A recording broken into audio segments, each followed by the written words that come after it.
Mais ce mode d'enseignement se limite à diffuser le contenu des cours via les nouvelles technologies. À ce sujet, la confusion persiste, pensant qu'il suffit de switcher vers des cours en distanciel pour prétendre au e-learning. Or, ce système devrait obéir à un cahier de charges bien défini. Le processus pédagogique est une autre paire de manches. Comment le Maroc, en mal d'asseoir une pédagogie pour son système éducatif, peut-il adopter une autre encore plus spécifique? De plus, telle que la tendance est présentée, il s'agit d'une solution palliative à un système défaillant. Mais chaque système a des limites. Quelles en sont celles du e-learning? Quelles sont les bases à asseoir pour instaurer ce dispositif? Et comment peut-on remédier concrètement à notre système? Donc, voici en gros l'ensemble des questions sur lesquelles nos panélistes vont essayer de répondre. Et je donne la parole à celui qui veut se lancer en premier. Mais sinon, je peux désigner. Monsieur Nasseri, vous voulez bien prendre la parole? Il vous faut désigner un volontaire, vous n'avez pas le choix. Allez-y, monsieur Nasseri. Bien. Merci On beaucoup commence pour votre par invitation et merci avec beaucoup plaisir. d'avoir choisi ce thème pour ce débat. C'est effectivement un thème important. Il intéresse le monde de l'éducation et le monde universitaire peut-être en particulier, mais il intéresse aussi les entreprises puisqu'il y a la transformation digitale et les transformations numériques que connaissent toutes les entreprises actuellement et toutes les entreprises découvrent la complexité de la transformation digitale. Soit parce qu'ils doivent proposer de nouveaux services, soit parce qu'ils doivent numériser des choses, soit parce qu'ils doivent informatiser des processus, etc. Donc, actuellement, tout le monde sait qu'au niveau mondial, nous sommes en train, peut-être sans que la violence ne soit trop forte, en train de vivre une révolution numérique importante. Et je pense que pour resituer très rapidement le mouvement du e-learning dans le monde de l'éducation et dans les universités, il faut se rappeler que Internet, le web, parce que les trois W, www, ça a été créé en 1989 au niveau du Centre d'études et de recherche nucléaire à Genève, au CERN. D'ailleurs, le slogan du CERN, c'est « Where the web is born ». Donc, c'est là où le web est né. Donc, nous sommes en train de parler d'une technologie qui a 30 ans et qui déjà a modifié nos vies complètement. La vie de tout un chacun, c'est-à-dire tout un chacun dans sa vie privée, dans sa sphère privée, sa vie a été modifiée par une technologie qui finalement n'est pas si ancienne que ça, alors qu'aujourd'hui, elle a l'air d'être là depuis tout le temps. Donc, on est toujours en pleine révolution numérique. Le monde de l'éducation y est soumis au niveau mondial, avec plusieurs axes qu'il faut peut-être regarder. Tout d'abord, il y a l'apparition des universités numériques. Les cours en ligne, des universités en ligne sont devenus un outil fantastique. Il y a les cours sur YouTube, sur les vidéos il y en a qui sont de très bonne qualité. Et puis, au Maroc, ce mouvement a un impact, puisque d'habitude, on a l'habitude de penser aux universités marocaines et au système éducatif marocain, on a l'habitude d'y penser comme quelque chose d'isolé du monde, comme quelque chose qui n'existe qu'au Maroc et qui n'existe pas ailleurs, et qui est un peu… Alors qu'en fait, on est réellement très impacté par ce mouvement de e-learning. Pour faire très rapide, je dirais que le e-learning dans les universités marocaines a commencé depuis longtemps, depuis les années 2000, avec à l'époque des années 2000, la réforme et la Charte nationale d'éducation et de formation des années 2000 qui a initié le mouvement vers le numérique. Ce mouvement a été très timide, malgré des initiatives remarquables. Ce mouvement est resté très timide pendant de longues années et que là, actuellement, avec la pandémie qui a été, je rappelle, dès que l'année dernière, les établissements scolaires et universitaires ont été fermés à partir du 16 mars 2020. Donc, c'est la date de démarrage d'un incroyable basculement du monde de l'enseignement, avec les crises que cela suppose, avec les drames que cela suppose, avec aussi les succès et les bonnes choses que cela suppose, on a basculé dans un monde complètement numérique. D'accord. Et justement, comment cette transition s'est effectuée, sachant que certes, le e-learning était déjà présent comme vous l'avez évoqué, mais qui était timide. Et le mouvement s'est accéléré avec cette pandémie. Tout à fait. Alors, il faut distinguer deux choses. Il y a eu un basculement. Il y a eu un basculement. C'est-à-dire que cette date du 16 mars, c'était un point de rupture. C'était une situation hantée. Et juste au lendemain, on était dans une nouvelle situation. Il y a eu un basculement. Mais toutefois, ce basculement qu'on a vécu à la date du 16 mars, il tient compte de toute une série d'initiatives de 20 années auparavant pour l'installation des infrastructures. Parce que si vous voulez que des étudiants se connectent, il faut avoir un serveur, il faut avoir des choses installées dessus, et ce serveur, il n'arrive pas du jour au lendemain. Et il faut y avoir des réseaux en tant qu'infrastructure dans les universités, il faut avoir de l'interconnexion. Donc tout ça, ça a été développé au cours des années. Et il faut avoir des personnes capables de gérer ce genre de système. Et donc ça, c'est des formations qui étaient hantées. Mais tout simplement, à partir de la date du 16 mars, moi, selon les chiffres que j'ai eus 3 mois après la date du 16 mars, l'université Mohamed V de Rabat, une semaine après, avait 580 cours en ligne. 580 cours, une semaine. Donc, à la date, c'est leur communiqué du 25 mars. L'université Mohamed V de Rabat, avec peut-être un communiqué un peu pompeux, parce que les gens aiment bien donner de grands chiffres très rapidement, mais enfin, les cours étaient là. Et 3 mois après, c'était 110 000 ressources numériques, 110 000 ressources numériques au niveau de l'ensemble des plateformes des universités. Je dis ce chiffre parce qu'il va traduire deux choses. La première chose, c'est que d'abord, il y a eu un mouvement, il y a eu un basculement, parce qu'auparavant, ces plateformes étaient peu visitées, voire inexistantes, voire personne ne s'en occupait. Donc, elles étaient un peu dans la poussière. Et donc, elles ont été très rapidement dépoussiérées, très rapidement mises en marche et 110 000. Alors, ces ressources étaient basiques. C'était du contenu des fichiers PDF, c'est-à-dire des notes de cours que les enseignants photocopiaient ou mettaient en fichier PDF via un scan rapide et on mettait ça sur une plateforme et les étudiants avaient un document. Mais c'était déjà, ce n'est vraiment rien, c'est vraiment rien, c'est pas grand-chose, mais c'est déjà beaucoup que les étudiants puissent accéder à du contenu de cours à distance au bout de 3 mois de manière normale. Et puis, ce phénomène s'est développé en interrogeant tout le monde, avec tout le monde qui voyait venir cette nouvelle université sans mur. Je ne sais pas si vous réalisez qu'avec un serveur et quelques collègues, on peut faire une université nulle part. D'accord. Ça change complètement les données. Voilà. Donc, juste peut-être pour introduire un peu la question.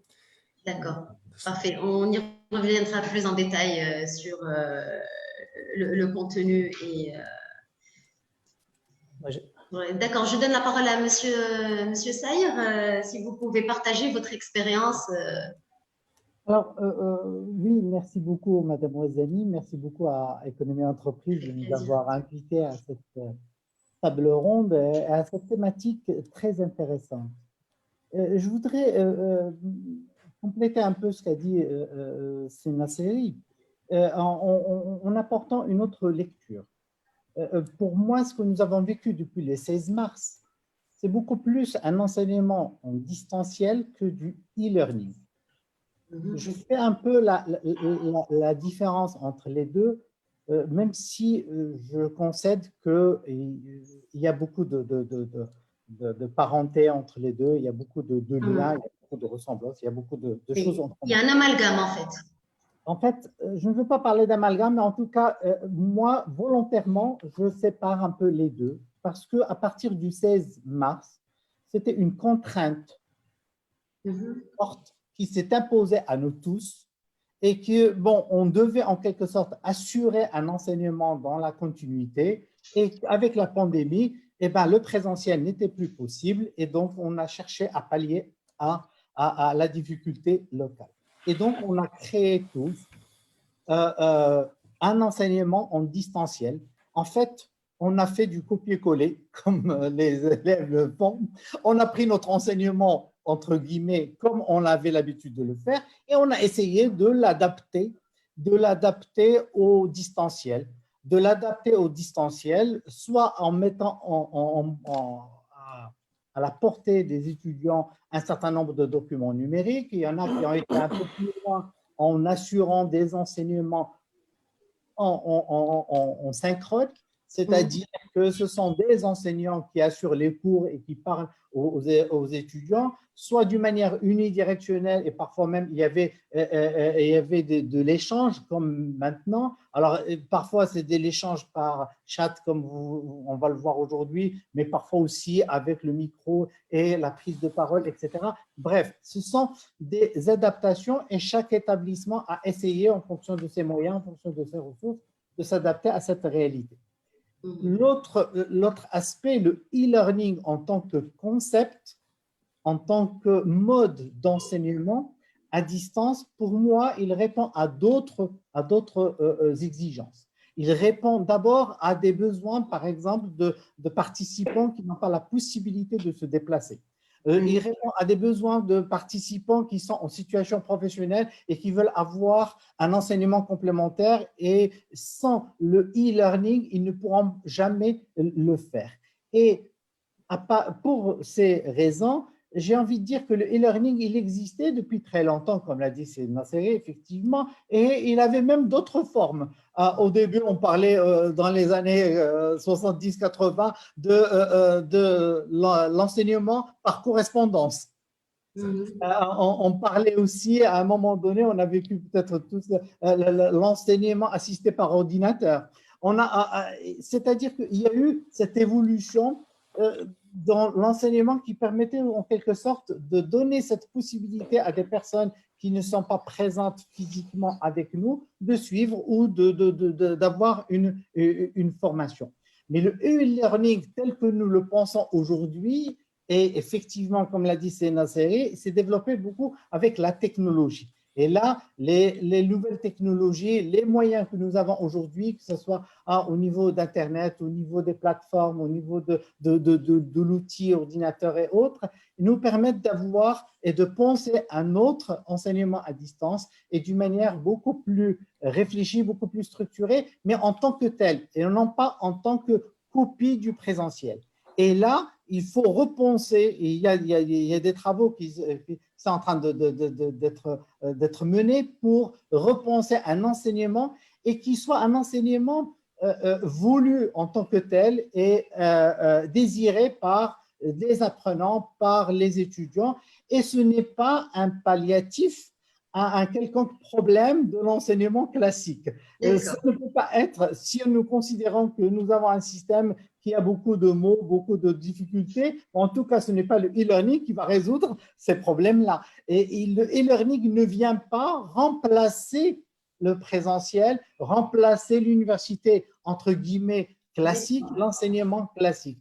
Il doit être une autre formule, pour une autre possibilité qui donne le choix et qui travaille dans le cadre d'un cahier de charge avec des normes, avec des prérequis, mais aussi avec un cadre légal et un cadre juridique important. Malheureusement, au Maroc, on n'a pas encore ce cadre-là. Effectivement, il y avait des tentatives, il y avait l'inscription dans la loi 0100 de possibilité d'avoir le distanciel ou le e-learning, mais ça s'arrêtait à ça, il n'y avait pas de développement à ce niveau-là. Ce n'est que maintenant au niveau du projet de loi qui est en train d'être discuté qu'on peut entrevoir la présence d'une université virtuelle. Et en tout cas, ce n'est que dans les cahiers de charges du bachelor qu'on commence à accepter dans nos modules, dans nos enseignements, la possibilité d'avoir une partie du module ou une partie de l'enseignement à distance. Et donc, on commence à avoir cette hybridation entre présentiel, distanciel, e-learning comme support, comme accompagnement du présentiel ou le e-learning en tant que tel. Alors, je ne sais pas, peut-être que… D'accord. Oui, on va revenir plus en détail sur cette question de cadre légal. Mais je voudrais avant de donner la parole à M. Ben Ammar. Oui, bonjour Mariam, merci beaucoup. Bonjour. Bonjour. Donc, merci beaucoup de m'avoir invité sur ce plateau virtuel pour débattre de cette thématique fortement intéressante. Alors, je vais pas redire, mais je vais appuyer ce qui a été avancé par mes collègues, c'est Nasseri et Hassan Saïr. Mais effectivement, je voudrais revenir à une question que vous avez posée sur la fiche. Donc, le e-learning est-il rentré par réfraction dans nos écoles? Je pense que je peux dire que oui. Il est rentré par réfraction parce qu'il nous a été imposé suite à une situation de la Covid. Et lorsqu'on rentre par effraction, ben, effectivement, on y laisse des dégâts aussi et quelques préjudices. Alors, effectivement, je rejoins Hassan en disant que lorsqu'on nous impose quelque chose comme le e-learning, soi-disant, considérant comme le e-learning, on vous prive de l'un des principaux critères ou bénéfices ou avantages de e-learning, celui de la flexibilité. C'est-à-dire que bon, on vous met dans une salle, on vous oblige de vous réveiller par exemple à 8h30 et suivre un cours à distance qui va durer pendant 4 heures ou 2 heures ou 3 heures. Et donc, effectivement, ce n'est pas du e-learning, je suis tout à fait d'accord, c'est beaucoup plus de e-teaching, si on peut rester dans les termes un peu anglophones, ou pratiquement c'est du présentiel et on rajoute juste la caméra pour faire le présentiel. Alors, c'est deux business models qui sont tout à fait différents. L'un répond à des critères, l'autre répond à d'autres critères. Ce qu'il faut dire que, et pour rassurer, si vous voulez, les personnes qui nous écoutent, c'est qu'aujourd'hui, en parlant du e-learning, il y a énormément de recherches, il y a peut-être une quarantaine d'années de recherche dans ce domaine. Il y a des benchmarks, des bonnes pratiques. Il y a des universités qui sont entièrement numériques dans le monde entier, notamment aux États-Unis, en Angleterre, en Australie. Il y a des programmes de master, de doctorat, et qui suivent un cahier de charge d'assurance qualité qui est très strict et qui sont, comme je vous l'ai dit, reconnus, qui n'ont rien à envier aux programmes issus par exemple, des universités classiques. Ce sont comme je vous l'ai dit, ils impactent aussi bien les participants comme ils impactent comme ils sont impactés par le monde classique. D'accord? Donc, comme je vous l'ai dit, c'est deux business models qui sont tout à fait différents. Peut-être on va revenir tout à l'heure sur la différence, surtout au niveau du contenu, parce que l'effort au niveau du contenu en e-learning est tout à fait différent de l'effort fourni au niveau du présentiel, y compris les ressources qu'il faudrait mettre en œuvre pour réussir dans cette entreprise. D'accord. Vous aurez l'occasion de revenir plus en détail sur ce que vous venez d'évoquer. Monsieur Smilly, je voudrais bien avoir votre avis et l'accompagnement effectué par les plateformes de e-learning en cette entrée par effraction, si j'ose dire.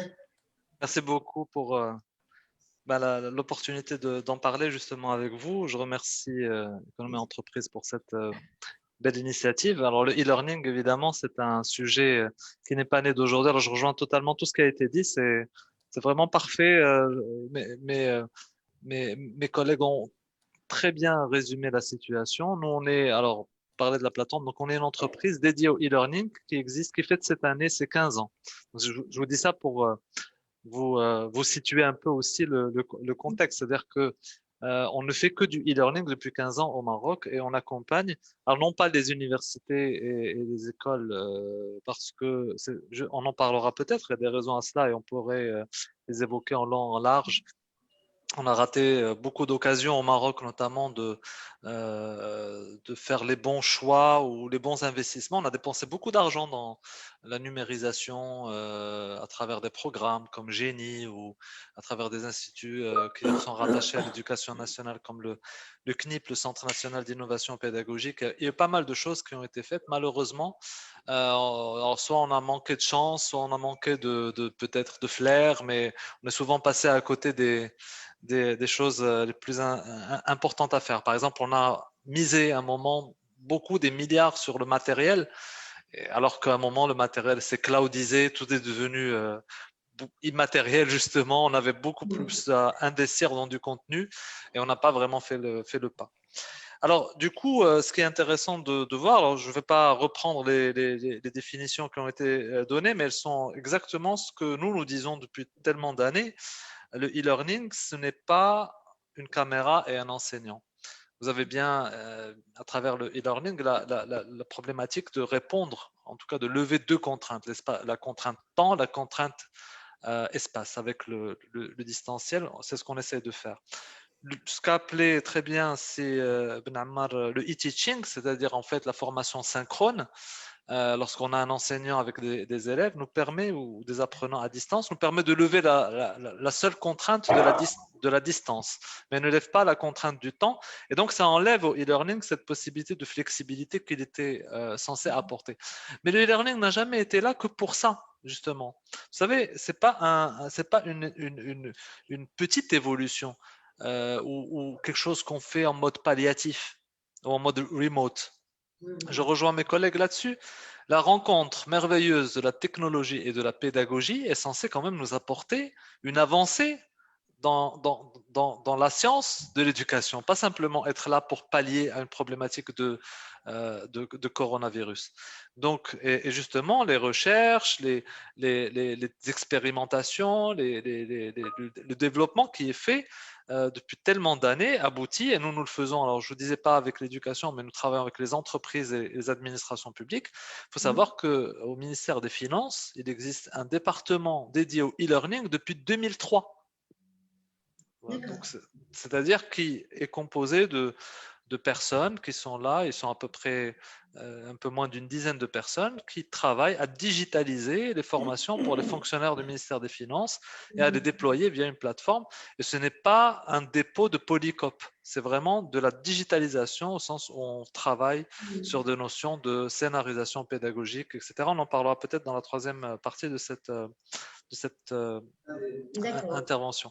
Donc, ce que je veux dire, en fait, pour résumer, effectivement, la pandémie nous a obligés de trouver un moyen autre pour diffuser les cours parce que nous n'avions pas le choix. Imaginons que nous soyons à une autre époque, on aurait simplement gardé nos gamins à la maison, on n'aurait pas fait autre chose que attendre que l'école réouvre, ce qui se faisait à l'époque des guerres ou des situations où il n'y avait pas d'autre option. Donc on ne va pas tirer sur l'ambulance, c'est déjà bien qu'on ait eu possibilité de le faire, effectivement, grâce à des infrastructures technologiques que nous avions, notamment la possibilité de diffuser des cours et d'avoir des réseaux qui permettent d'avoir ça. Donc, c'est très bien. Je pense que c'était une solution appropriée. Ça a permis, en tout cas, de répondre à un certain nombre de problèmes. Mais ce n'est pas ça, la digitalisation de l'enseignement. En tout cas, le fait de pouvoir bénéficier à plein régime de ce que peuvent nous apporter les nouvelles technologies appliquées à la pédagogie.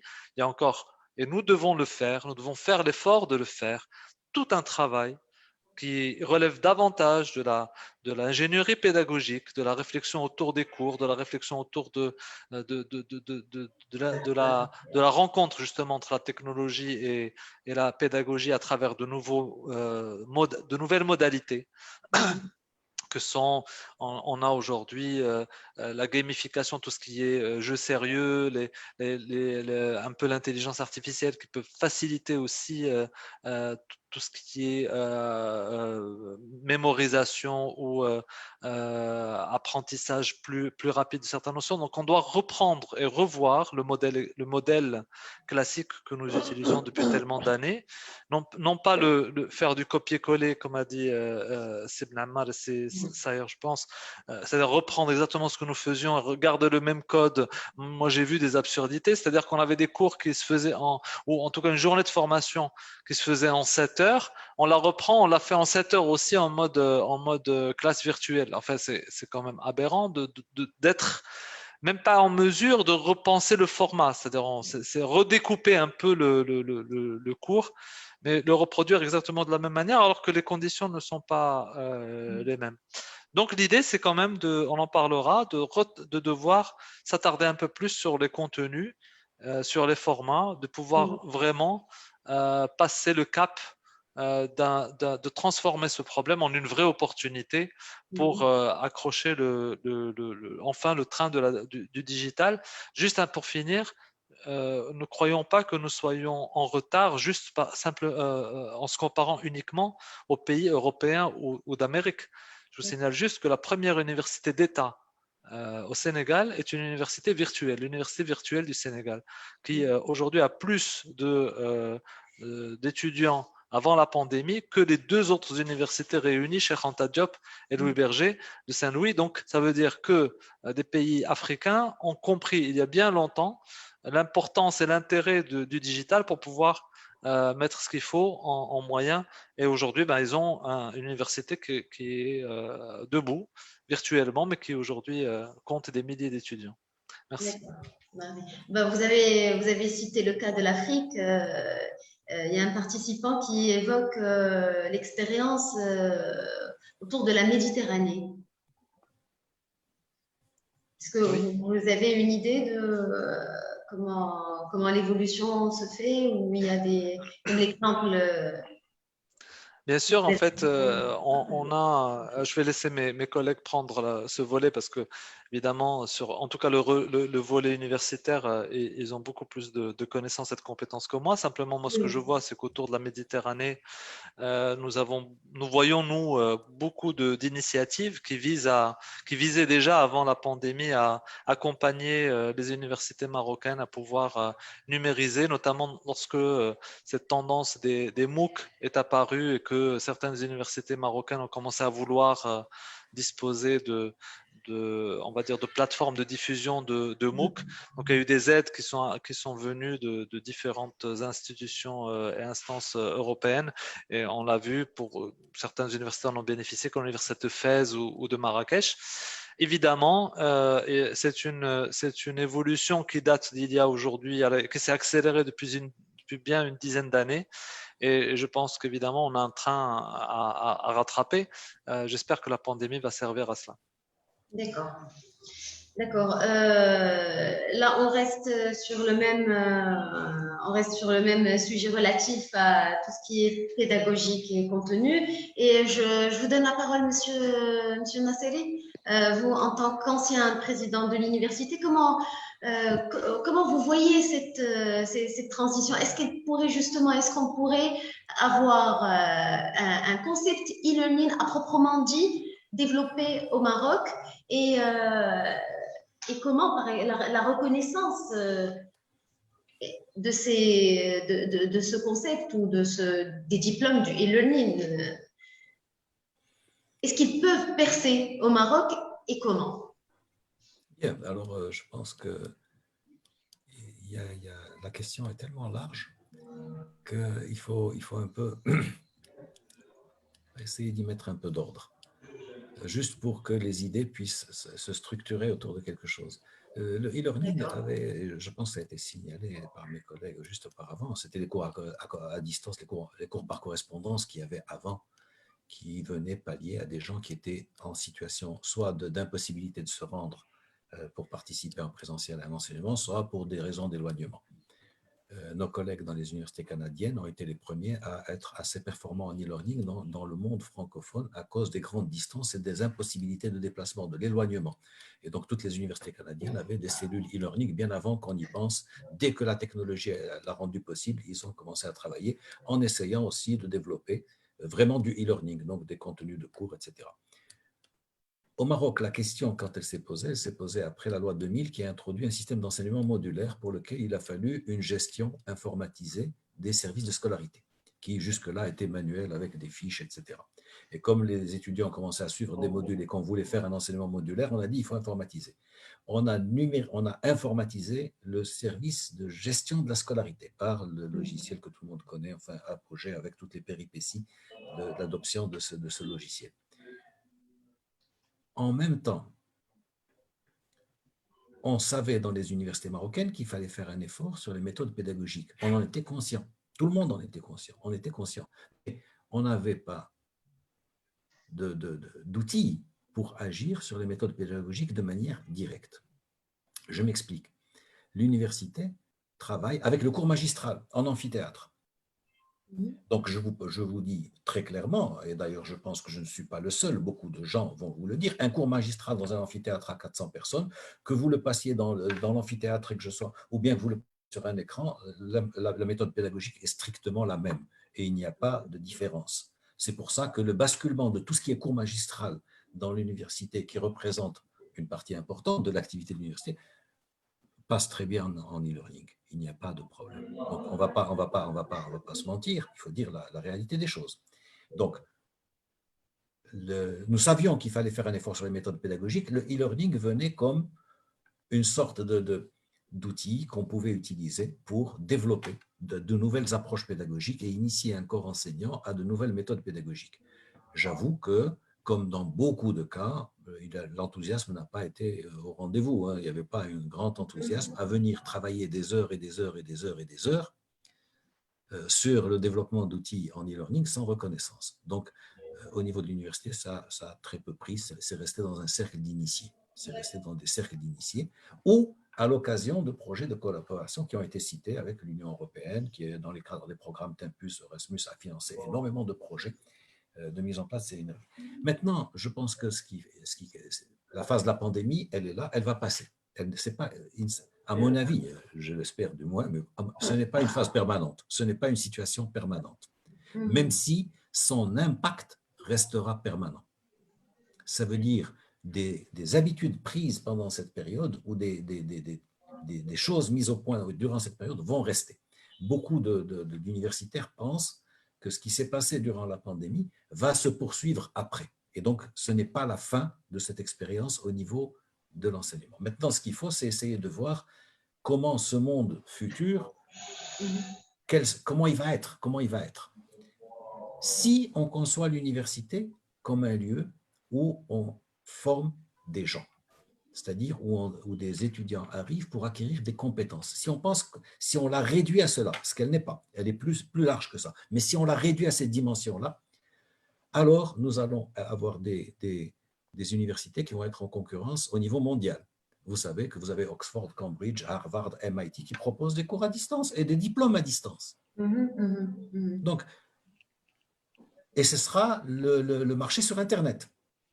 C'est-à-dire, je suis en tant qu'étudiant, je cherche à acquérir une compétence aujourd'hui, je vais sur Internet, je paye celui qui m'offre la meilleure formation. Et donc, il y aura une concurrence qui sera très sévère et des diplômes mondialisés qui seront de plus en plus reconnus par des entreprises mondialisées.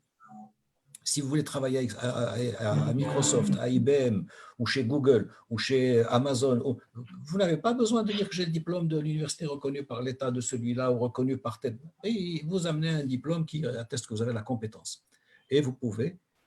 Donc, c'est un monde qui est en train de changer. Nous sommes en train de parler d'un monde qui est en train de changer et via Internet qui rend accessible à tous les étudiants un panel incroyable de choses.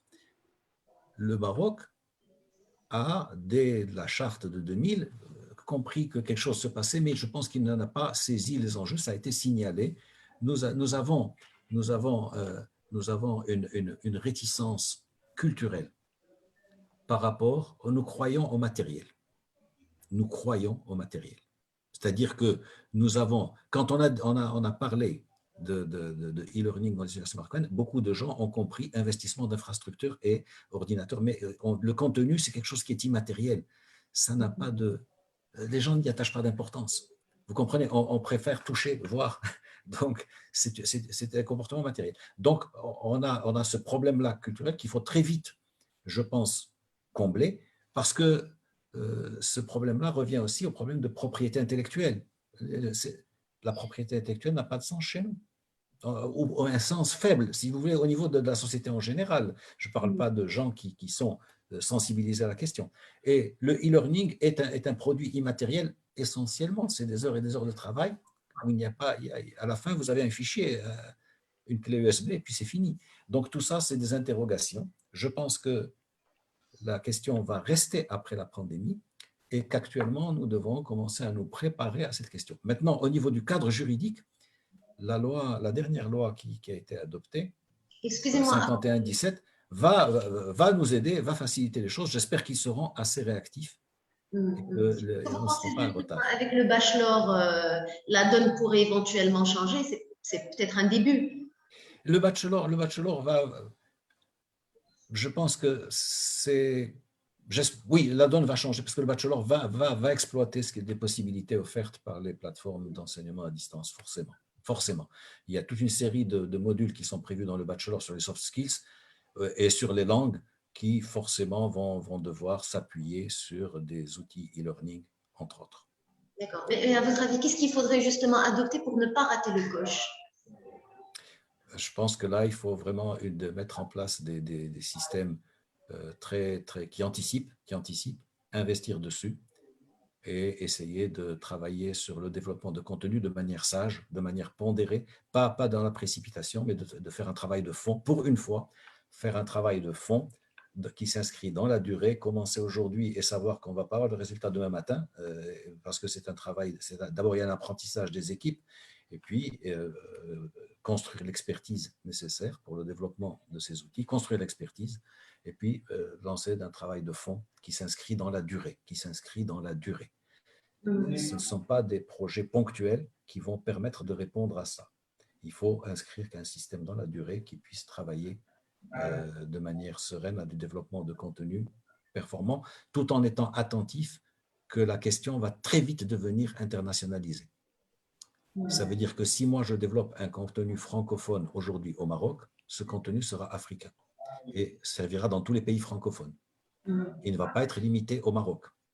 Si vous faites un cours d'introduction à la physique ou d'introduction à ça, vous le diffusez. Et donc, une concurrence va se mettre en place et ça va nous obliger à répondre à une question qu'on n'aime pas beaucoup, c'est est-ce que le système éducatif forme uniquement des compétences? Ou est-ce que c'est plutôt des universités qui sont des lieux de vie où l'étudiant à la fois développe des compétences, qui est le volet que tout le monde déclare, mais en même temps va former une personnalité, va acquérir un réseau, va apprendre à... donc c'est tout un monde, et c'est ce monde-là que le e-learning ne reproduit pas. Et que les Coréens essayent de mettre en place sur des plateformes e-learning en incitant, donc c'est les enjeux futurs du e-learning, c'est de créer l'interaction entre étudiants au sein de groupes en mettant des groupes sur les plateformes qui peuvent se développer, créer des réseaux sociaux sur des plateformes e-learning qui permettent de l'échange entre étudiants via les plateformes e-learning et de les renforcer et de les quantifier et de les comptabiliser dans les scores des étudiants pour leur réussite. Donc tout ça, c'est un peu les choses naissantes que nous sommes en train de voir. Voilà à peu près peut-être quelques pistes. D'accord. Monsieur Saïr, vous voulez bien prendre la parole et donner votre point de vue sur le sujet? Je veux bien prendre la parole et reprendre un peu deux questions que vous avez posées. Est-ce que le e-learning peut avoir un avenir au Maroc? Oui. C'est à peu près ce que vous avez dit. Ben, moi, je dis que oui, il peut avoir un avenir à condition qu'il y ait une volonté politique claire pour l'avoir en tant que modèle de formation et d'enseignement en parallèle, à côté du modèle qu'on peut qualifier de classique, mais qui n'a rien de classique, qui doit se renouveler lui-même.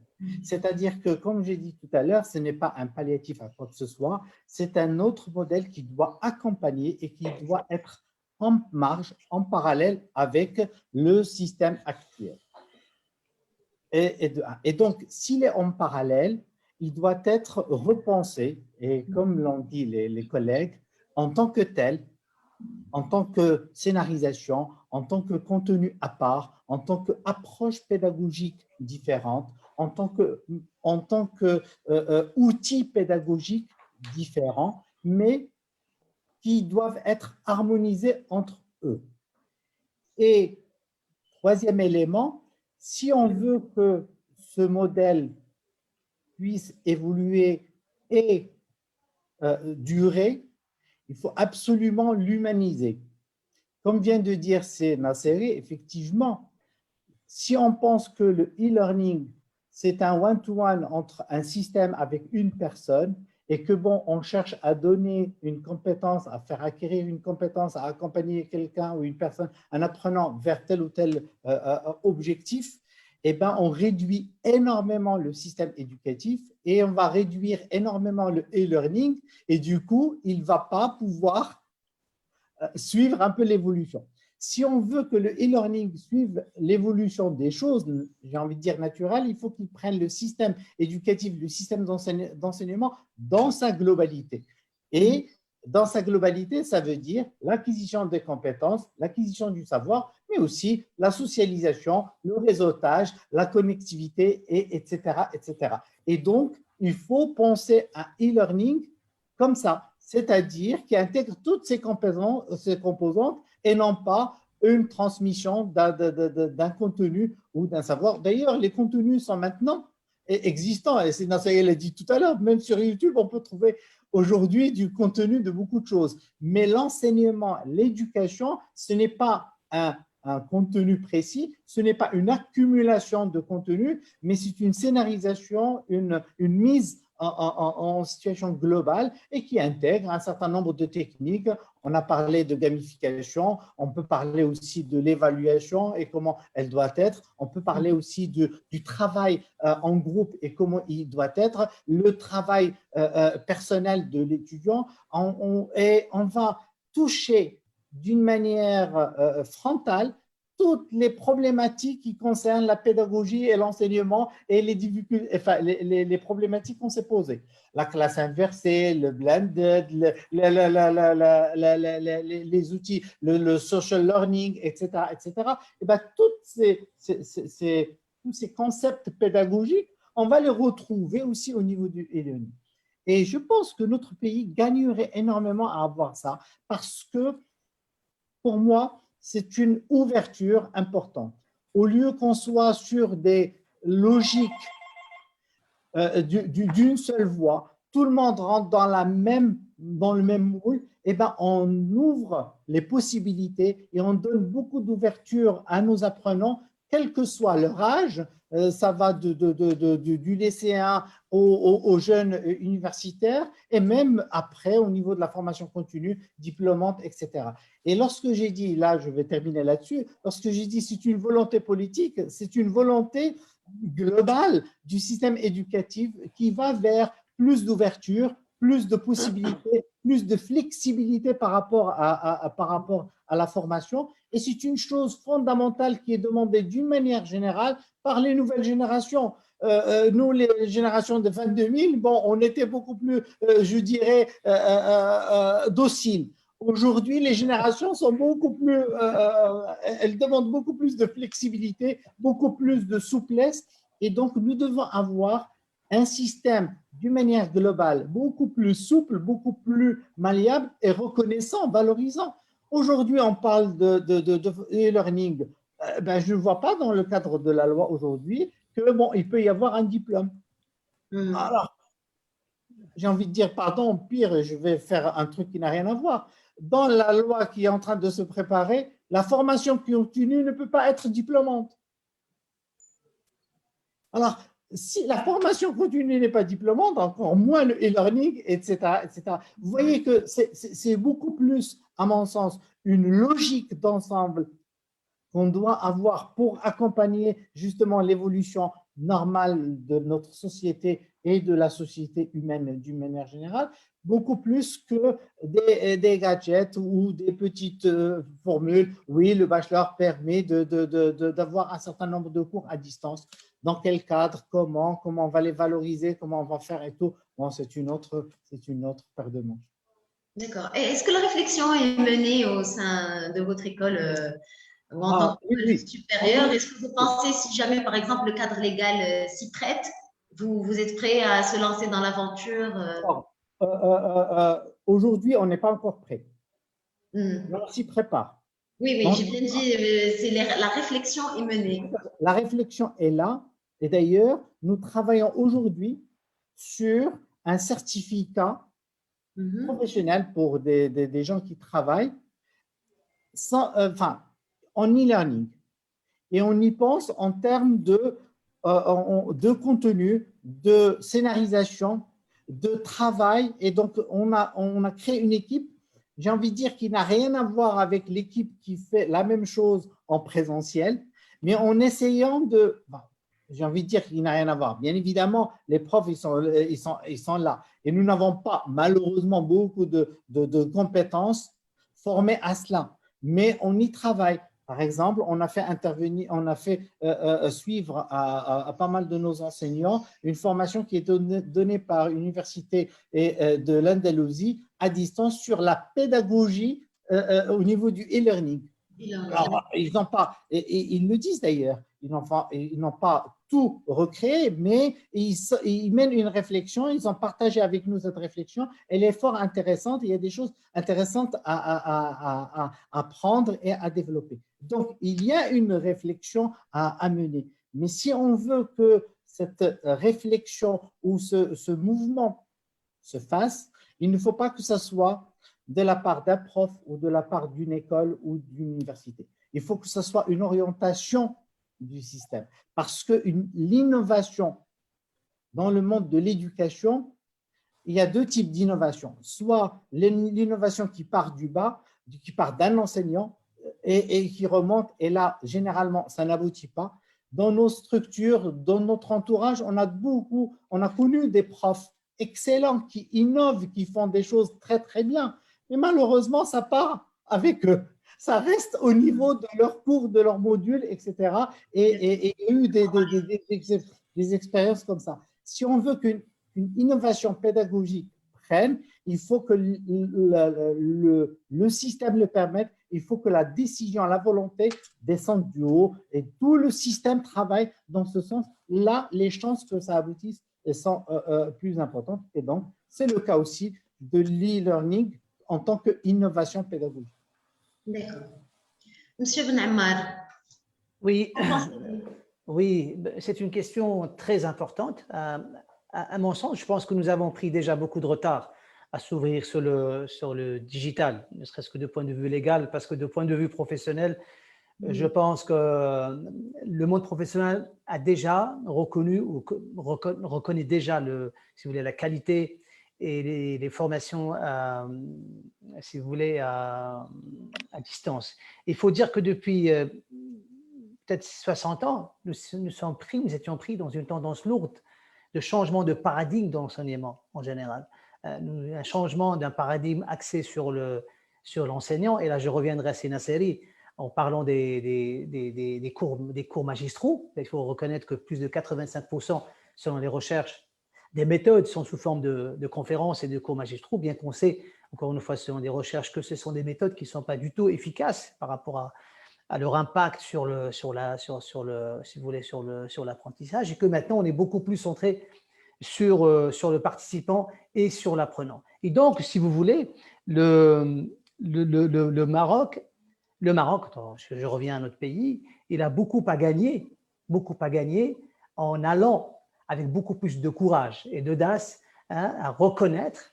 Je dis reconnaître, bon, je vais revenir sur la façon avec laquelle on peut reconnaître. Donc, si vous voulez, ce phénomène et ce grand travail qui sous-tend cette entreprise de l'enseignement ou de e-learning, si vous voulez. Donc, alors, ça peut résoudre énormément de problèmes. Ça peut résoudre le problème d'accès, par exemple, à l'enseignement. C'est un défi auquel on est confronté aujourd'hui. Par rapport à deux types de segmentation géographique. Par exemple, on arrive à toucher les personnes dans des personnes qui sont situées dans par exemple, des zones lointaines, par exemple, dans les zones rurales, etc. On peut également, par rapport à des segmentations socio-professionnelles, disons les adultes, par exemple, qui travaillent et qui veulent suivre une formation à distance comme sorte d'ascenseur social ou pour monter en compétences. Donc, ça résout énormément de problèmes. Et par rapport à cette donnée essentielle, je donne juste l'exemple de Google. Google, par exemple, récemment, ils ont travaillé sur un programme de formation 6 mois. Et imaginez bien qu'ils ont reconnu cette formation équivalent à un Bac+4 aux États-Unis. Ça veut dire que quelqu'un qui fait une formation 6 mois, il a l'équivalence d'un diplôme d'un Bac+4.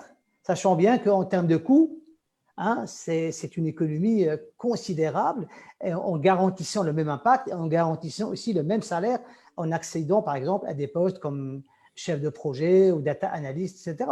Sachant bien aussi que Google, c'est pratiquement beaucoup d'entreprises réparties partout dans le monde. Donc, je pense qu'à ce niveau-là, lorsque je me réfère un peu, si vous voulez, aux différentes systèmes qualité, assurance qualité de ces formations à distance. Je reviens au système américain puisque c'est un modèle sur lequel j'ai beaucoup travaillé dans mes recherches.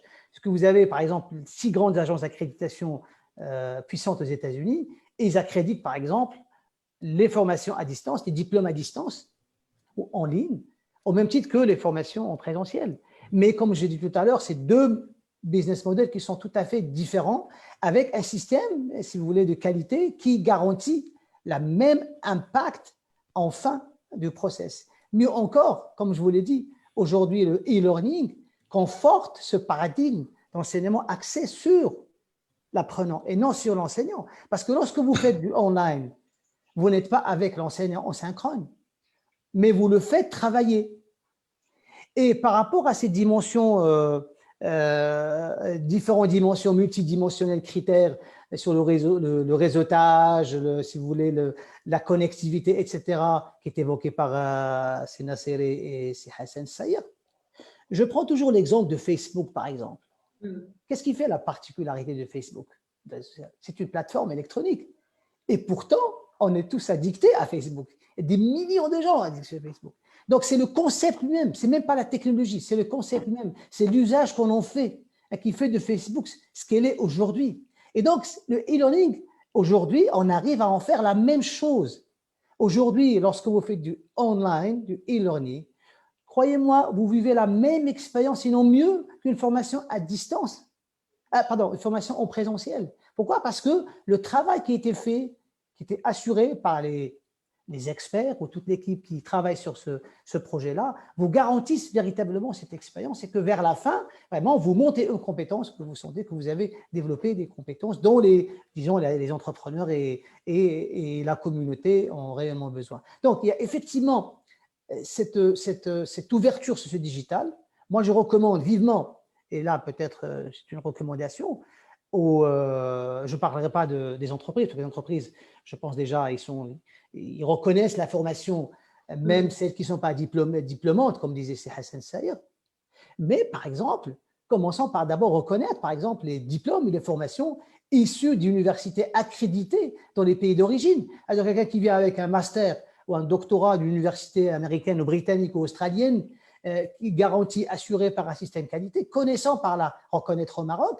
Et cette reconnaissance va nous permettre, nous, de se connecter à ce système, d'apprendre de ce système, de benchmarker de ce système, d'accord? Dans un premier temps. Le deuxième volet, on développera à notre niveau des cahiers de charges, pour des formations diplômantes en e-learning, bien évidemment, et pourquoi pas aller plus loin, assumer et prendre le leadership en Afrique et développer carrément, bon, bien que peut-être Dakar, il y en a déjà une université à Dakar, mais lancer des universités numériques dans notre pays avec tous les avantages que cela procure, comme je vous le disais tout à l'heure, en termes d'accès, qui est un défi auquel nous sommes confrontés au niveau de l'enseignement au Maroc, au niveau de la qualité également, comme je l'ai dit, puisque ça garantit une qualité à travers un système qualité qui est validé.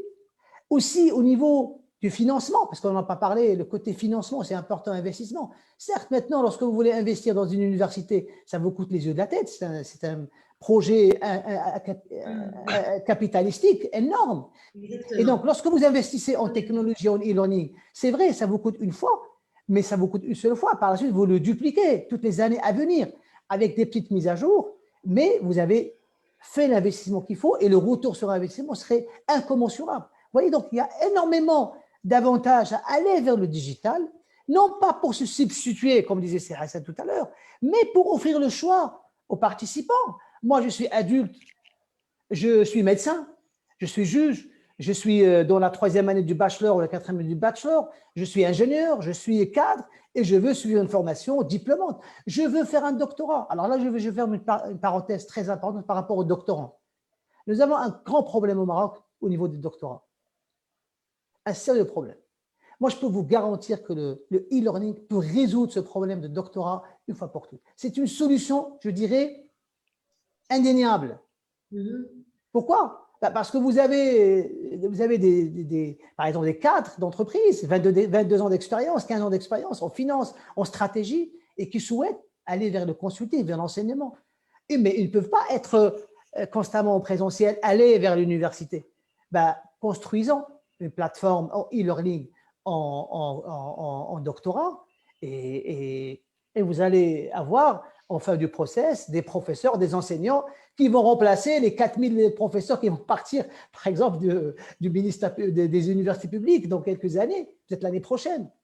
Donc, je pense qu'il y a, vous voyez, le digital, si encore une fois, il est bien, je dirais, bien entrepris d'accord, autour d'une équipe d'experts, autour d'un cahier de charge, autour d'un système qualité, en s'ouvrant sur ce qui se fait dans le monde, je peux vous garantir, on a beaucoup plus à gagner que les patrons. En tout cas, il n'y a que des gains et des bénéfices. D'accord. Voilà. Vous qui faites partie d'un réseau international, j'imagine très avancé sur ce que vous venez de dire, vous pensez que ça serait plus simple de vous lancer justement dans des formations en e-learning?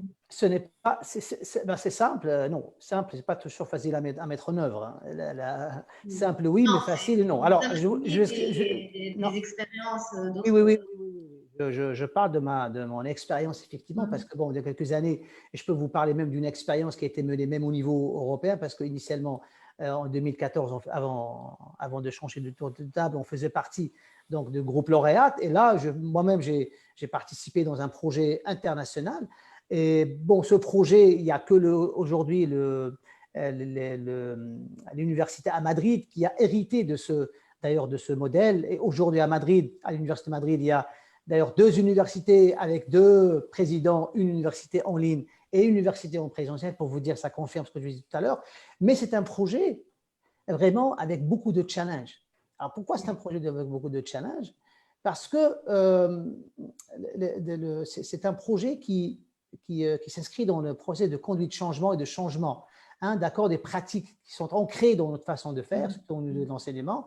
On a affaire, bien évidemment, à une organisation de par l'histoire dans les centres d'éducation qui a fait, je dirais, qui a résisté beaucoup plus au changement que les autres organisations et les autres entreprises. Et donc, c'est beaucoup plus difficile de changer le mode de production académique, d'accord? Et alors, il y a des challenges d'ordre stratégique. Le contenu en fait partie également. Avant le contenu, c'est beaucoup plus au niveau du pilotage, au niveau de la réticence au changement et comment aligner tous les constituants de l'université autour des avantages et des bénéfices que ce e-learning pourrait apporter aussi bien aux enseignants, aux facultés que aux étudiants et aux apprenants. Mais finalement, comme je vous l'ai dit, c'est un processus, si, encore une fois, bien géré par rapport à une démarche de gestion de projet, à commencer par exemple par un plan stratégique bien défini, par rapport à un plan à une équipe de pilotage, par rapport aussi à une organisation avec des leviers de motivation pour les enseignants, en impliquant l'ensemble des enseignants dans ces projets et en travaillant un contenu, je dis bien un contenu qui répond aux exigences en matière d'assurance qualité. Je peux vous garantir que, et d'ailleurs la preuve, il y a des universités en Europe, aux États-Unis, en Angleterre, en Australie, qui exportent aujourd'hui, je dis bien qui exportent en vrai sens du terme, l'enseignement dans tous les pays du monde. Et comme je vous l'ai dit, on a beaucoup à gagner en allant vers ce mode de gestion de l'éducation avec bien évidemment le présentiel, qui reste aussi un mode avec sa cible, avec ses participants aussi. D'accord, merci beaucoup. Monsieur Smili. Oui, je suis là. Alors, pour rester un petit peu dans le même cadre, alors une participante parmi nous, c'est Madame Rita Stratt, a évoqué une méthode qui émerge dans le monde de l'entreprise. C'est une méthode innovante, c'est l'EduScrum, qu'elle propose de l'adapter au système éducatif. Est-ce que vous pouvez parler un petit peu de cette nouvelle méthode, ou bien s'il y a d'autres méthodes qui peuvent s'appliquer au système éducatif et qui ont fait leur preuve dans le monde de l'entreprise? Dans le monde de l'entreprise, en fait, quand on parle de digitalisation de la formation, on est déjà dans quelque part une remise en cause ou une refonte de l'approche qu'on a de la formation continue. Moi, je vous donne quelques exemples de structures, par exemple, qui ont beaucoup investi dans la formation continue, parce qu'elles y sont obligées. Il y a des fois des obligations réglementaires qui font qu'une banque ou une institution, une compagnie aérienne doit former régulièrement ses pilotes, ses responsables. Et donc, le fait de digitaliser ces formations et de le mettre sur des logiques plus flexible à travers une plateforme, vous pousse quelque part à revoir votre façon de produire ce contenu. Et on peut, par extension, penser à l'université de cette manière. Parce que ça nous repose la question en filigrane que nous avions jusque-là évoquée, mais sans vraiment nous arrêter dessus, c'est quel est le rôle de l'enseignant quelque part. Alors en entreprise, on va parler du formateur, de celui qui est le détenteur de la matière, de l'expert, on va dire matter expert, celui qui va apporter ce savoir-faire. Est-ce qu'on attend de lui qu'il fasse tous les jalons de la chaîne quelque part, c'est-à-dire qu'il soit à la fois le concepteur, celui qui va pratiquement utiliser les outils de digitalisation et préparer son cours avec les nouveaux outils, celui qui va ensuite animer ce cours, celui qui va sur ces plateformes-là tutorer ensuite les élèves et les accompagner. Vous voyez, ce sont un ensemble en réalité de nouveaux métiers qui ont émergé ces dernières années et qui font que tant qu'on n'a pas repensé, même d'un point de vue organisationnel, la nouvelle université, sans aller jusqu'à l'université virtuelle comme le Sénégal ou autre, mais en tout cas une université qui propose un enseignement hybride, on doit repenser pour le coup, même c'est les nouveaux métiers qu'elle doit intégrer pour que l'enseignant ne soit pas le responsable soit d'une réussite éphémère, soit d'un échec durable. Il faut que cet enseignant soit inscrit dans un projet. Alors quand bien même, et j'entends effectivement, si Ben Ammar en a parlé de cette réticence que nous voyons dans ce secteur depuis très longtemps, comme si le tableau noir était un sacro-saint. Alors la pandémie a cassé un peu tout ça, mais disons nous, on le voyait depuis de longues années, que dès qu'on touche à l'enseignement traditionnel, classique, selon on va dire les composantes habituelles qu'il a, on a l'impression vraiment d'être dans le dernier bastion de résistance, avec le petit village gaulois qui résiste à l'envahisseur. En fait, l'éducation, c'est ça. Tout a été digitalisé. Vous voyez, le numérique est rentré dans nos vies par la porte, par la fenêtre. Bon, on est passé à un monde depuis très, très longtemps. Mais comme par grande bizarrerie, nous sommes toujours dans le même système de transmission autour d'un prof, d'une salle, d'un tableau, voilà. Et ça, bon, ça a très peu bougé depuis je sais pas, un siècle ou deux.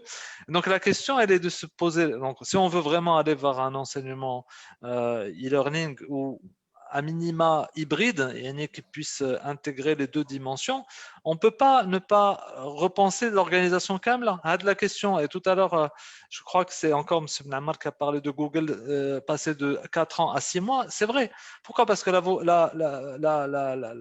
principal atout du e-learning, ce n'est pas de vous permettre de je sais pas moi, il y a le désenclavement, c'est sûr. Vous avez des jeunes filles qui ont leur bac dans des petites villes du Maroc que leurs parents n'ont pas envie de laisser aller dans des villes à 200-300 km pour faire les études qu'elles ont envie de faire. Elles vont se rabattre sur la petite école du coin pour faire n'importe quoi et avoir.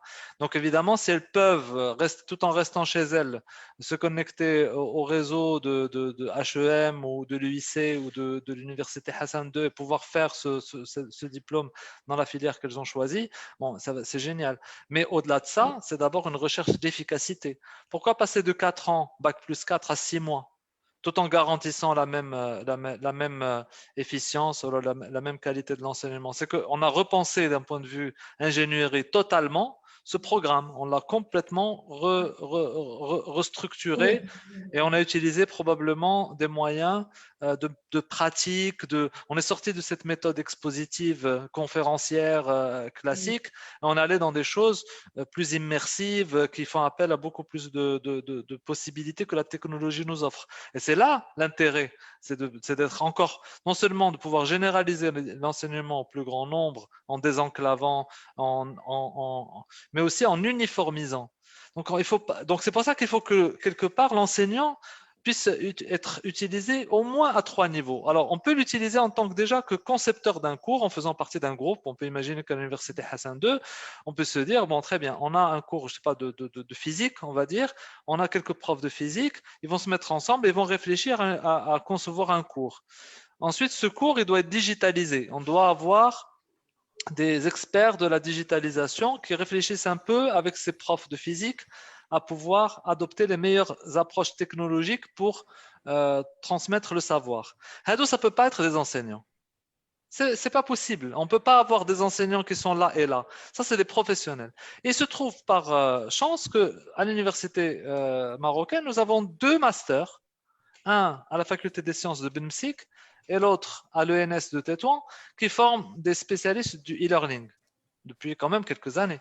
C'est-à-dire ce sont des gens qui sont formés à accompagner justement, à pouvoir produire du contenu, le digitaliser au service éventuellement d'enseignants. Il faut démultiplier ce genre de master et de formation. Il y en a des dizaines en France, on en a 2 au Maroc et encore elles sont pas parfaites. Il faut démultiplier ça, il faut qu'on produise, qu'on forme des jeunes à pouvoir justement apporter ce savoir-faire aux enseignants et pouvoir prendre le relais. Ils vont pouvoir digitaliser le cours. L'enseignant, une fois qu'il a fait ce travail de conception et ensuite d'accompagnement de ce travail de digitalisation par d'autres, on le retrouve à nouveau au moment de l'animation, s'il y en a, c'est-à-dire du présentiel au-delà du distanciel, au-delà du synchrone. À ce moment-là, il prend une autre casquette. Ça peut être d'ailleurs un cours qu'il anime, qu'il n'a pas fait au départ, qu'il n'a pas conceptualisé. Et ça peut être un cours imma que son université a produite, ou bien qui est disponible via une plateforme dont on a parlé, c'est-à-dire une plateforme internationale. Il fait un cours de physique extraordinaire. Pourquoi on va refaire le cours de physique? On peut peut-être investir sur des choses qui n'existent pas. On peut peut-être utiliser ce cours. Par contre, l'enseignant va être là dans un autre rôle, c'est-à-dire un rôle d'animateur. Il va pouvoir jouer le rôle de rencontre synchrone, apporter des réponses, faire travailler en groupe, répondre à des… Donc, il est plus simplement dans ce rôle expositif où il apporte la connaissance de manière verticale. Il va être plus dans un rôle de faire travailler ensemble. Et enfin, la dernière casquette que cet enseignant doit accepter de jouer à travers les nouvelles plateformes, c'est le rôle effectivement de sociabilisation, en tout cas, quelque part de mentoring ou du tutoring. Il peut jouer ce rôle, c'est-à-dire qu'au-delà même de ce cours qu'il a conçu en amont, qu'il peut avoir notamment animé ou on va dire, fait à travers des classes virtuelles en partie, il peut aussi être le référent des étudiants ou des apprenants pour, dans des séances de one-to-one, rectifier, apporter un petit plus, être dans une logique vraiment d'encadrer. Et effectivement, le besoin de sociabilisation, si Nasser en a parlé, le besoin alors les Coréens le font maintenant à travers des plateformes où ils poussent les élèves à créer des liens, à se connaître, etc. Les Sénégalais, pour revenir à mes chers Sénégalais que j'aime beaucoup, ont créé des centres de sociabilisation dans les villes moyennes, tout simplement. C'est-à-dire qu'ils ont bâti physiquement des espaces de rencontre pour que les jeunes qui suivent ces cours à distance puissent quand même aller se retrouver à travers d'activités qui vont être des activités plutôt transverses. On va plutôt même suivre un cours sur un ordinateur. On peut le faire en étant à plusieurs dans une salle, même si on ne suit pas le même cours, mais en tout cas, on se retrouve ensemble et on peut avoir un certain nombre d'activités. Donc, c'est ça le rôle. Enfin, je veux dire, l'avenir, ce sera effectivement humaniser le digital, c'est évident.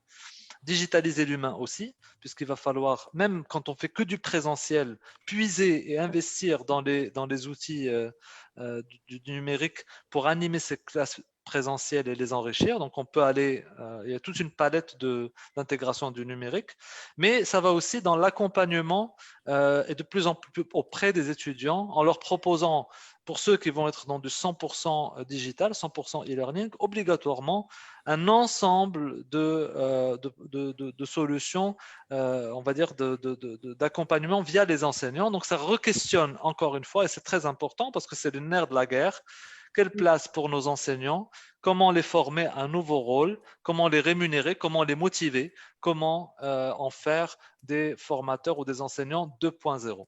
D'accord, d'accord. Donc, en fine, en fait, on peut dire que le Maroc a quand même ses capacités pour aller de l'avant. Il suffit d'un petit peu de volonté quand même.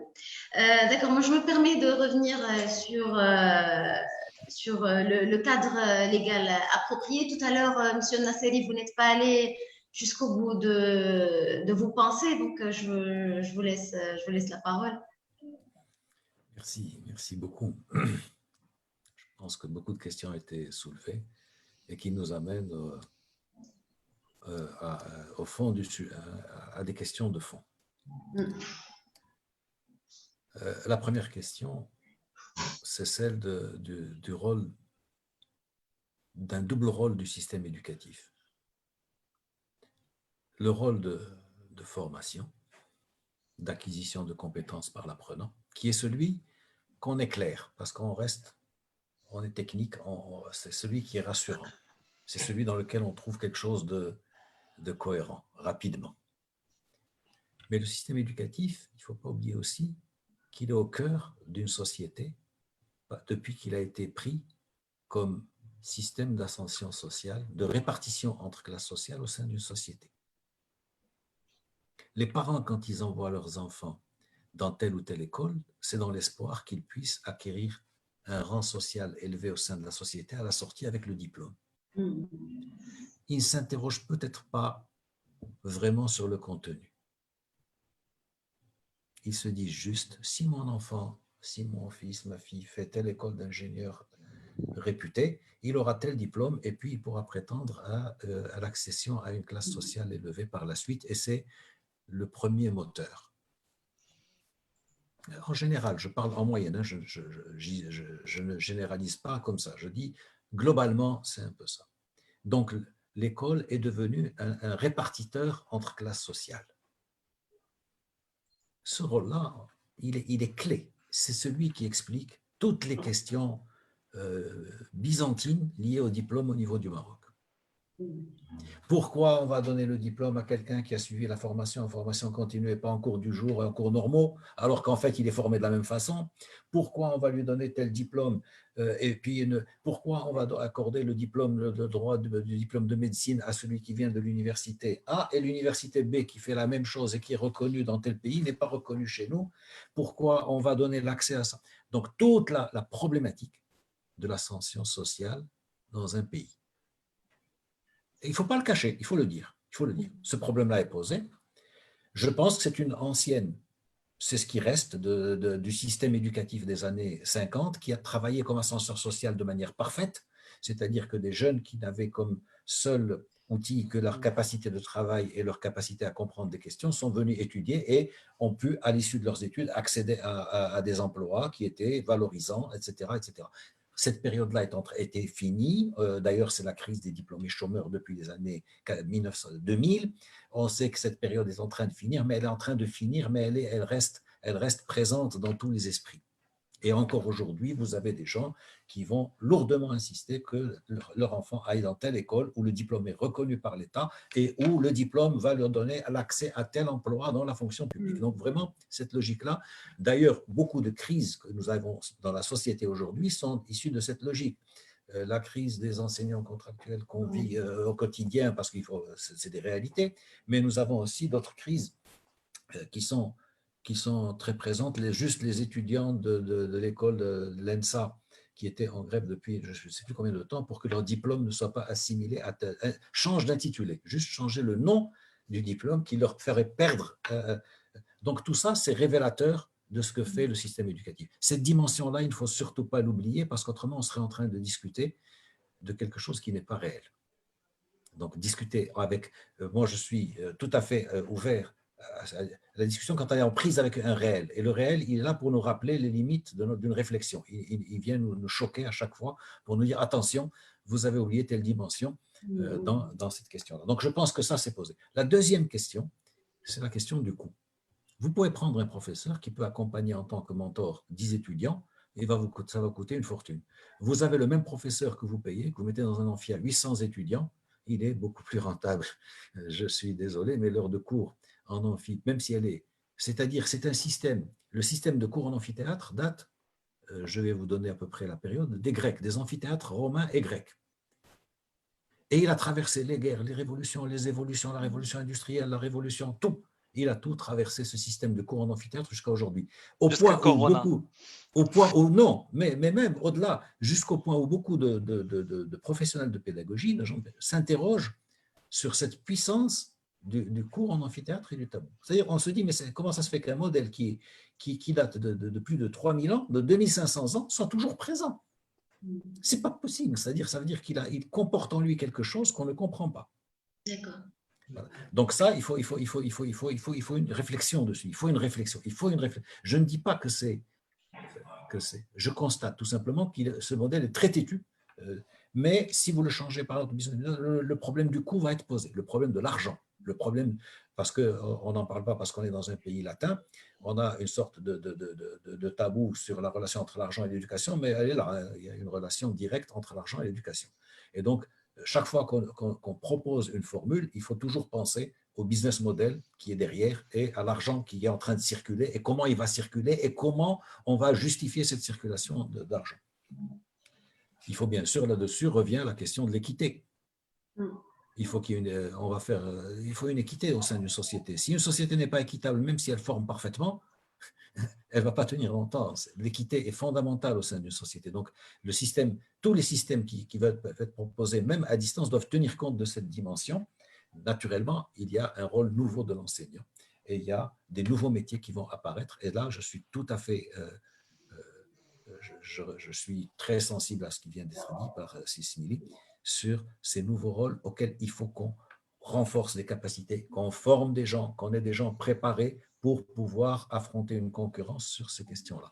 Voilà à peu près les enjeux auxquels nous soumet le e-learning et ce qui s'est passé durant cette période de pandémie, en insistant encore une fois sur une donnée. Ce phénomène d'enseignement à distance ne va pas disparaître avec la fin de la pandémie, c'est quelque chose qui va continuer. Donc, il vaut mieux qu'on s'y prépare avec toutes les questions que cela pose, y compris celle de la diplomation, de la reconnaissance, éventuellement de microcrédit. Le cadre juridique actuellement, il a beaucoup évolué depuis 2000 jusqu'à aujourd'hui. La loi 51-17 le reconnaît. J'ai les textes de la loi 51-17 qui valident complètement la possibilité de faire des choses en e-learning.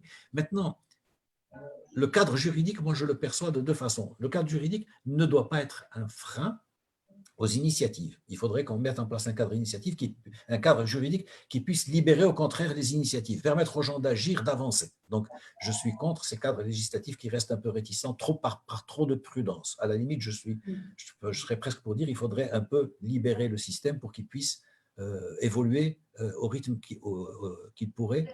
On voit que le Maroc... La concurrence est tellement rude à l'échelle. Il faut libérer un peu, il faut libérer pour que le système puisse avancer. Le système de la reconnaissance, il faut un peu dissocier, et ça va être très, très compliqué à faire.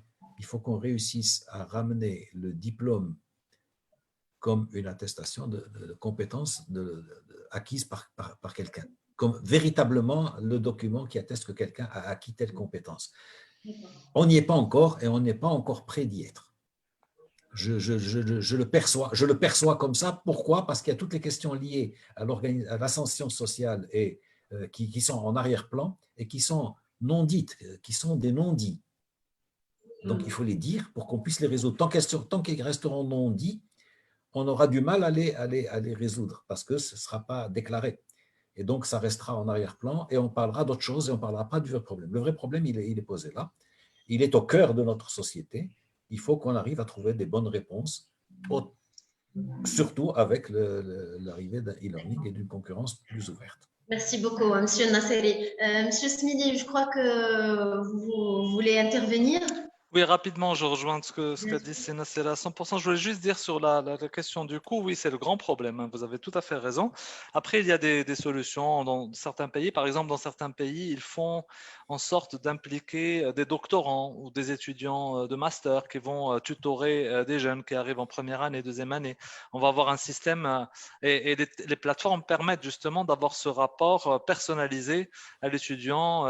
Donc, on n'est pas obligé forcément toujours de mobiliser des professeurs de rang supérieur pour faire ce tutorat. Ça peut être encore une fois une autre dynamique.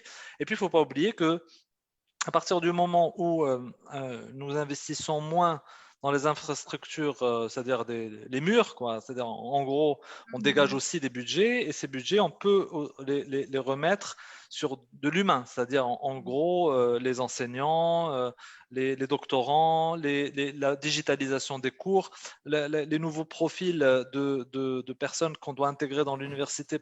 On doit avoir, selon moi, dans chaque établissement, un centre de digitalisation qui doit accompagner les enseignants pour digitaliser les cours, qui doit être composé de quelques personnes avec des profils précis. Et on a les compétences aujourd'hui au Maroc, on commence en tout cas à les avoir, encore plus depuis que nous avons ces 2 masters. Il faut avoir d'autres masters un peu plus pointus sur la conception pédagogique digitale.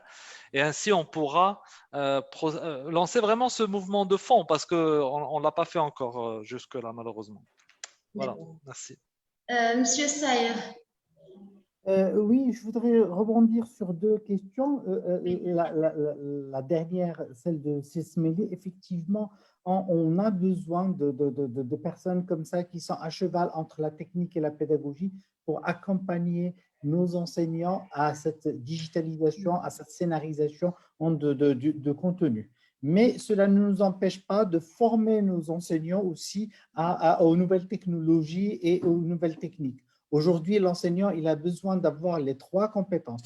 Il y a ça quelques années, on avait besoin de 2 compétences. La compétence de contenu, je dirais, scientifique. Hein. Je suis physicien, je suis manager, je suis.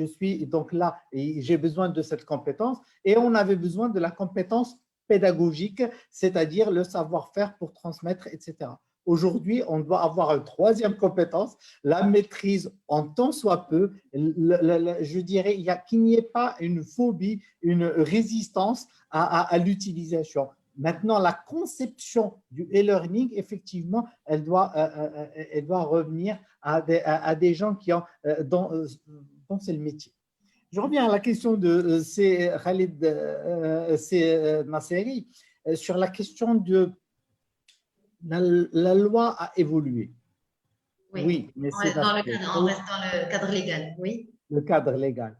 Mais c'est la loi cadre qui a évolué. Exact, tout à fait exact. C'est-à-dire qu'après la loi cadre, il y a encore les décrets, les applications, etc.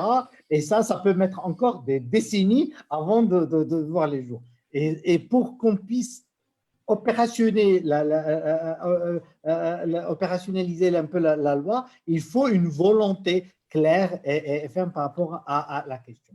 Deuxième élément, et je suis d'accord avec vous sur la perception du diplôme au Maroc et qu'est-ce qu'il garde comme charge sociale et sociétale et depuis des décennies. Sauf que depuis quelque temps, on peut dire que les choses ont quand même un peu changé sans qu'on se rende compte. C'est-à-dire que si il y a de ça 4-5 décennies, effectivement, le diplôme était un ascenseur social, était effectivement quelque chose qui permettait d'évoluer.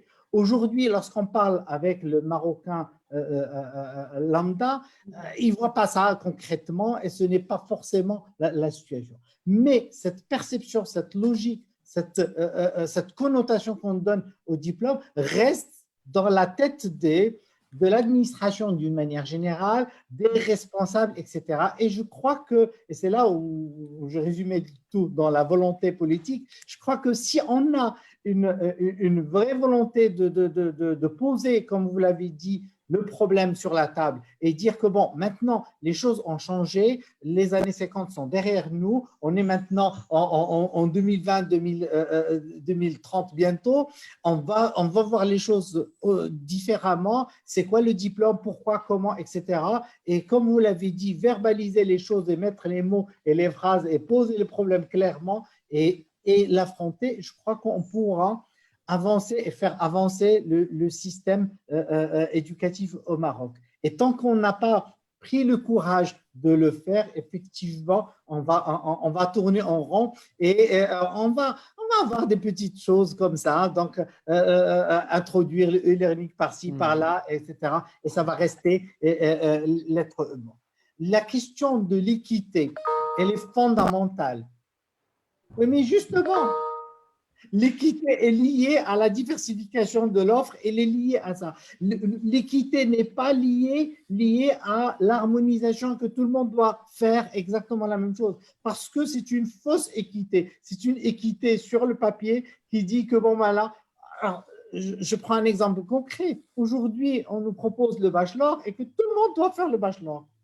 Alors, ce n'est pas ça l'équité. L'équité, c'est d'apporter la formule à chaque personne, à chaque catégorie de personnes pour les aider à se développer, à aller plus loin. Mais l'équité, ce n'est pas une formule unique qui fait que, bon, dans tous les cas, on va lui trouver des travers. Et la solution, ce serait la diversification, l'ouverture sur beaucoup plus de formules, sur des solutions diverses. Et que, bon, le bachelor, il apporte certainement beaucoup de réponses à des problématiques concrètes, mais le système LMD qu'on avait aussi n'était pas si mauvais que ça. Et que, bon, qu'on fasse vivre et cohabiter plusieurs modèles en même temps. Et c'est ça l'ouverture, c'est ça un peu l'offre, je dirais, globale qu'on peut apporter à nos concitoyens pour qu'il y ait effectivement équité. Dernier point, et je m'arrêterai là-dessus, la question du coût. Effectivement, le coût est important, mais, et là, Sismele est là pour peut-être me contredire ou me le confirmer, mais je n'ai pas l'impression que le e-learning est moins cher. Hein. Ça, Ce n'est pas le même business model. On va dire ça comme ça. Mais je veux dire qu'on ne fait pas le e-learning pour gagner au niveau des coûts. C'est ce que je veux dire. Oui. Ça ne doit pas être ça, la motivation première. C'est pas forcément moins cher qu'une formation. Oui, et comme l'a dit Nasseri, le prof directement avec plus de monde, ça peut être beaucoup moins cher globalement. Mais c'est un choix qui doit être un choix pour ce qu'il est, pour ce qu'il apporte, et non pas pour gagner ici ou là, ou pour réduire ceci ou cela. Et c'est un choix qui est inéluctable, puisque notre société, il vit dans un monde et le monde évolue dans ce sens. Nous devons accompagner, sinon on va encore perdre beaucoup plus de temps. D'accord. Monsieur Benammar. J'ai rien à rajouter, tout a été dit par mes collègues. D'accord. Écoutez, notre débat touche à sa fin. Peut-être un élément sur le contenu là. J'ai peut-être quelque chose à rajouter par rapport au contenu. C'est très, très important parce que on a beaucoup parlé du côté du volet légal et moins sur le volet contenu. Moi, je pense que tout à l'heure, j'ai parlé des deux paradigmes d'enseignement, un axé beaucoup plus sur l'enseignant, côté on est beaucoup plus sur les cours magistraux, etc., et l'autre sur l'enseignant. Il faut dire que dans un format e-learning, dans un contenu, disons qu'on a pratiquement quelques 80% de matériel, de contenu, sous forme d'activité, ou ce qu'on appelle communément aujourd'hui dans le jargon en éducation le e-activité, c'est-à-dire en référence au e-learning. 80% ou plus sous forme d'activité que fait le participant, accompagné d'un feedback et d'une évaluation formative garantie par les enseignants. Et là, je rejoins tout à l'heure Smédé en parlant du rôle de l'enseignant. Et là, le rôle de l'enseignant ne s'inscrit pas dans la transmission du savoir, mais beaucoup plus dans la construction du savoir qui est faite et qui est assurée avec le participant. Vous voyez, et donc, pratiquement tout ce que fait, par exemple, l'étudiant tout au long de son parcours éducatif qui peut durer peut-être, je ne sais pas moi, peut-être 16 semaines ou peut-être 1 an, peut-être 2 ans, 3 ans, c'est une expérience immersive dans l'apprentissage, pas dans l'enseignement, mais dans l'apprentissage, où il est constamment en train de faire des choses, de travailler sur des projets, de réagir, par exemple, à poster à ses camarades, réagir aux posts de ses camarades, etc., et où l'intervenant également travaille. Alors maintenant, qu'en est-il des ressources? Qu'en est-il de tous les documents et tous les YouTube ou tout le contenu que nous produisons en tant qu'enseignants que l'université ou l'école pourrait produire? Eh bien, ce sont des ressources tout simplement. Ce sont des ressources dont puisera le participant pour effectivement aller en activité et aller en expérience immersive. Et donc, vous voyez, donc on a tout le contenu lui-même, il est soi-disant expérientiel. C'est le participant lui-même qui travaille, hein, d'accord? C'est lui qui travaille et c'est non pas pratiquement l'enseignant. L'enseignant, il est là, bien évidemment, pour intervenir, pas en synchrone, mais en asynchrone, mais il peut interagir aussi en synchrone. Il s'agit, par exemple, je sais pas moi, de prendre un rendez-vous, par exemple, dans le cadre d'une séance de tutorat où l'enseignant pourrait réagir sur une nouvelle perspective d'apprentissage qui n'a pas été couverte, par exemple, par le participant ou par l'étudiant. Vous voyez? Et donc, on est là sur une tendance très, je dirais, constructive de l'apprentissage et non pas, hein, de l'enseignement. Alors, ce cours, ce contenu, il faut reconnaître que, selon les recherches, un programme peut prendre jusqu'à, des fois, 1 an de travail pour le rendre en ligne. Ça prend jusqu'à 1 an et c'est un travail d'équipe autour duquel on a bien évidemment les enseignants, les experts matière. Vous avez peut-être un nouveau métier qui, en anglais, qu'on appelle instruction designer, c'est les concepteurs du contenu également qui se développent aussi. Et donc, vous avez également les personnes de la technologie et les libraires. Donc, toutes ces personnes travaillent pour concevoir ce programme. Il y a aussi le côté, le look and feel de la plateforme elle-même, comme je disais tout à l'heure. Alors maintenant, vous avez des LMS partout, je ne sais pas moi, Moodle, etc. Et il est moche, vous voyez. Donc, il n'est pas attirant. Vous rentrez, vous n'avez même pas envie d'ouvrir. Mais oui, alors qu'aujourd'hui, comme je le dis, comme le Facebook aujourd'hui, une plateforme, elle doit refléter le look and feel. Vous devez vous identifier à travers une mission, à travers un rêve. Ça vous donne envie véritablement de continuer dans votre formation. Vous voyez, donc c'est un contenu qui est ancré dans un paradigme d'enseignement, comme je vous l'ai dit, qui se développe depuis des années. Et c'est là où il faudrait maintenant s'ouvrir sur les… Bon, malheureusement, je m'oriente vers Sena Séré. Malheureusement, on a une seule faculté des sciences de l'éducation à Rabat et qui, malheureusement, n'a pas pris son essor. Alors qu'aujourd'hui, on devrait développer les cours et les programmes en sciences de l'éducation. Et j'invite les enseignants, les professionnels dans les domaines de l'enseignement à aller vraiment découvrir les recherches dans ce domaine parce qu'on a beaucoup à découvrir. On ne recrée pas la roue, il y a des benchmarks, il y a de la recherche, il y a des cas d'université qui sont passés par toutes ces évolutions. Donc, on a beaucoup à apprendre. Et comme je vous l'ai dit, il suffit juste de s'asseoir autour d'une table, travailler, réfléchir et on sortira tous gagnants de cette expérience-là. D'accord. Merci beaucoup, M. Ben Ammar. M. Smili, je crois que vous voulez rajouter quelque chose? Oui, M. Ben Ammar, juste un petit point, effectivement, 2 choses. On parle de plus en plus non plus d'ingénierie pédagogique, mais d'ingénierie de parcours ou d'ingénierie de modalité. C'est-à-dire qu'on doit être capable de pouvoir aussi associer à chaque objectif pédagogique d'un cours la modalité la plus efficace. Et comme il y a de plus en plus, on va dire, une variété de modalités qui s'offrent à nous, qui s'offriront à nous à l'avenir, on doit pouvoir aussi avoir cette ingénierie-là pour créer des parcours qui soient multimodaux et qui soient les plus efficaces possibles. C'est certainement ce que Google a fait à travers son parcours. Le deuxième élément, c'est qu'effectivement, nous, ce que nous avons aujourd'hui dans notre entreprise depuis une quinzaine d'années où nous avons évolué avec ça, c'est que pour digitaliser un cours, il y a à peu près 8 profils qui rentrent en jeu en plus de l'expert, du master expert.